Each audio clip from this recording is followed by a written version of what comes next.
छत्तीसगढ़ के मुख्यमंत्री भूपेश बघेल ने राज्यपाल महोदया के ऊपर आरोप लगाया है कि अपने संवैधानिक पद का वो दुरुपयोग कर रही हैं आरक्षण के विधेयक को पर हस्ताक्षर न करके। इस संबंध में हम बातचीत करेंगे राजनीतिक विश्लेषक एवं अधिवक्ता दिलीप यशवर्धन जी से और समझने का प्रयास करेंगे अगर राज्यपाल महोदया वाकई में अपने संवैधानिक पद का दुरुपयोग कर रहे हैं तो इससे लोकतांत्रिक व्यवस्था जो है भारत की उस पर कितना असर आएगा।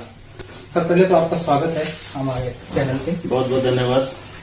सर ये जो राज्यपाल महोदय पर आरोप लगा रहे हैं छत्तीसगढ़ के मुख्यमंत्री भूपेश बघेल, इनका कहना है कि संवैधानिक पद का दुरुपयोग कर रही है, इससे लोकतांत्रिक व्यवस्था कहीं न कहीं डगमगा रही है। राजनीति में इल्जाम लगना तो एक सामान्य प्रक्रिया है, लेकिन बहुत सारी चीजें कानून के दायरे में आती है। देखिए, भारतीय संविधान का आर्टिकल 200 ये कहता है कि जब लेजिस्लेटिव असेंबली के द्वारा यानी कि विधानसभा के द्वारा कोई भी बिल पास करके गवर्नर को भेजा जाता है उनके अनुमति के लिए, तो गवर्नर या तो उस बिल पर सहमत होकर के अपना सिग्नेचर कर देंगे, फिर वो कानून बन जाएगा। अगर वो सहमत नहीं होंगे तो वो बिल को वापस कर सकते हैं। वापस कर सकते हैं इस मैसेज के साथ कि इस बिल में ये बदलाव होना चाहिए या ये हटा दिया जाना चाहिए, और दोबारा वो हाउस के पास जाता है। लेकिन जब दोबारा हाउस उसको पास कर देता है, चाहे वो राज्यपाल महोदय के द्वारा दिए गए सजेशंस को माने या ना माने, दोबारा भी अगर हाउस के द्वारा बिल पास करके राज्यपाल महोदय को भेजा जाता है तो राज्यपाल महोदय के पास फिर ये पावर नहीं है कि वो उसको रोक सके। एक कंडीशन उनके पास होती है, वो डिले कर सकते हैं। डिले कैसे कर सकते हैं कि राज्यपाल महोदय उस बिल को प्रेसिडेंट ऑफ इंडिया के पास भेज सकते हैं, ये देखने के लिए कि ऐसा तो नहीं कि राज्य सरकारों के द्वारा कोई ऐसा कानून बनाया जा रहा है जिस कानून से कोर्ट की पावर जो है वो कम हो जा रही है।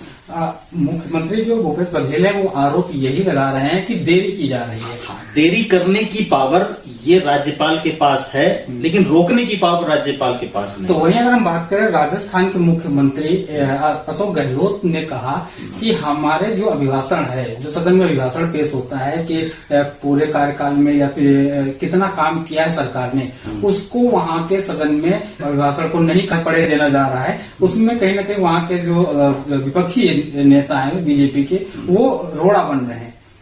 नहीं, वो तो विपक्ष का काम है कि सरकार की उपलब्धियों को जनता के सामने ना आने देना, लेकिन विपक्ष को भी ये समझने की जरूरत है कि जो चार दीवारी के अंदर अभिभाषण पढ़ा जा रहा है वो जनता के कानों तक नहीं जाता है। तो ये सिर्फ एक गंदी मानसिकता आप इसको कह सकते हैं कि सदन को प्रॉपर तरीके से ना चलने देना, ये एक राजनीति का ट्रेंड बन गया है। जबकि सदन कानून का मंदिर होता है और ये जो चुने हुए प्रतिनिधि होते हैं ये एक तरीके से जनता की भावनाओं को लेकर के वहां बैठते हैं, और इनका ये जिम्मेदारी बनती है, इनके ऊपर ये संवैधानिक जिम्मेदारी बनती है कि जनता के हित में, कानून के हित में जो अच्छा हो सके, चाहे वो सरकार के द्वारा हो चाहे वो विपक्ष के द्वारा हो। अगर हम बात करें, कहीं ऐसा तो नहीं है जो केंद्र शासित, जो केंद्र का विपक्ष है, अगर हम बात करें भाजपा केंद्र में है, वहां पर मुख्य विपक्ष कांग्रेस है। कांग्रेस शासित जितने भी राज्य हैं वो कहीं न कहीं अपनी नाकामी या फिर काम करने में देरी हो रही है, उस वजह से ये राज्यपाल पे आरोप लगा रहे हैं। ऐसा नहीं, देखिए विधानसभा की जो प्रक्रिया होती है वो बिल्कुल अलग होती है। ये जरूर होता है कि जो स्टेट का लेजिस्लेशन है उसके हेड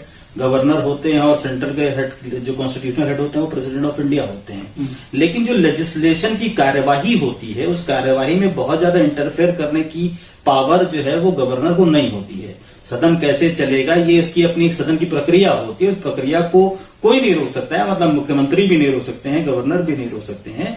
हाँ, उसमें अगर कहीं कोई कानूनी कमी होगी तो उस कमी का सहारा लेकर के जरूर आप कोई व्यक्ति अपनी पावर का इस्तेमाल कर सकता है, जबरन नहीं कर सकता। अगर ये जो लोग ये कहते हैं कि जो राज्यपाल है वो केंद्र के हाथ की कठपुतली है, ये गलत है पूरी तरह से?